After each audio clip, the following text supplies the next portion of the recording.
very good evening to all my viewers out there. It's right now Monday, April 13th, 2020. It's approximately 10:30 p.m. And we are in the middle of a windstorm here in Montreal, up to 90 km/h wind gusts.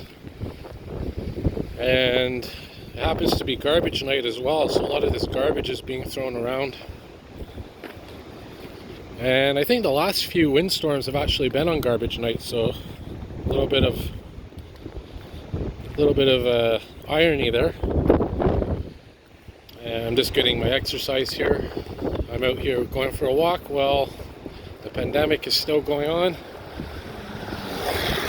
And anyways, just wanted to show you here, document this windstorm. Take a little walk through the park here.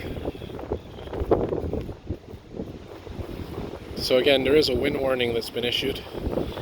And they are saying winds, like I said, wind gusts up to 90 km/h. And it should die down around midnight, but for now, yeah, I think we're at the peak of the storm. A lot of power outages, I think 50,000 Hydro-Quebec clients without power.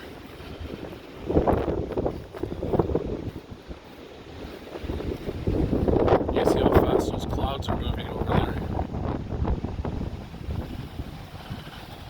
So anyways, just wanted to show you this. So yeah, stay safe, stay healthy, and more videos to come. Have a good night all.